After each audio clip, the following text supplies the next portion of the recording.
Magandang araw po sa ating lahat. Narito ang latest weather update ngayong araw ng Thursday, December 26, 2024.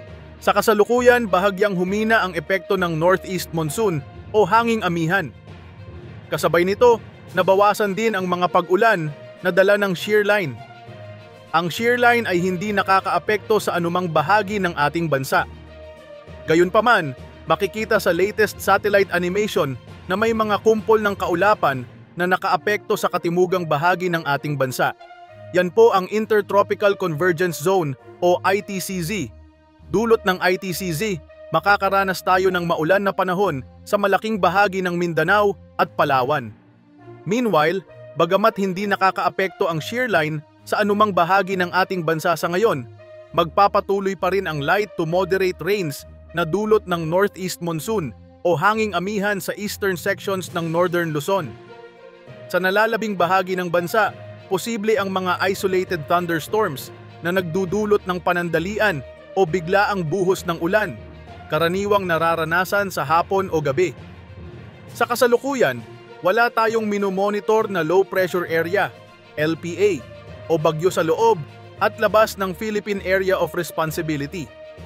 Wala rin tayong inaasahang LPA o bagyo na posibleng makaapekto sa anumang bahagi ng bansa sa mga susunod na araw. Ngunit simula bukas, unti-unting lalakas muli ang epekto ng northeast monsoon o hanging amihan. Kasabay nito, unti-unting mararamdaman ang epekto ng shear line, lalo na sa silangang bahagi ng Luzon hanggang sa darating na weekend. Para naman sa mga lugar sa Mindanao, Palawan at ilang bahagi ng Visayas, posibleng magdulot ng maulan na panahon ang Intertropical Convergence Zone ITCZ hanggang sa darating na Sunday. At sa lagay ng panahon ngayong araw sa Luzon, dulot ng patuloy na pag-iral ng hanging amihan, asahan ang maulap na kalangitan at light to moderate rains sa bahagi ng Cagayan Valley at Cordillera Administrative Region. Meanwhile, sa Ilocos Region, inaasahan ang generally fair weather conditions maliban na lamang sa panandalian at mahihinang pag-ulan o pag-ambon. Sa nalalabing bahagi ng Luzon, Central Luzon, Metro Manila, Calabarzon, Mimaropa at Bicol Region, inaasahan ang mas maayos na lagay ng panahon maliban sa mga panandaliang buhos ng ulan na dulot ng localized thunderstorms.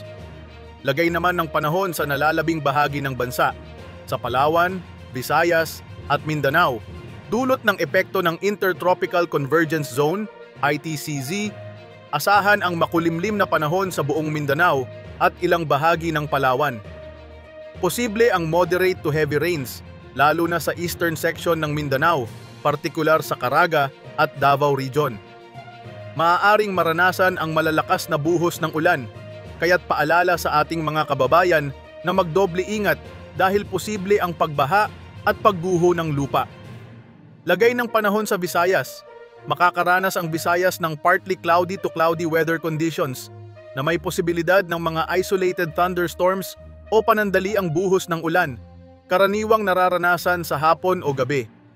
At sa kalagayan ng ating karagatan, sa ngayon, wala tayong gill warning o babala para sa matataas na alon.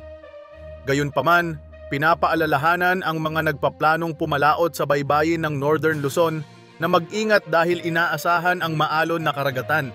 Samantala, moderate sea conditions naman ang mararanasan sa mga baybayin ng Luzon at sa eastern seaboards ng ating bansa. At yan ang ating latest weather report ngayong araw. Salamat sa panonood.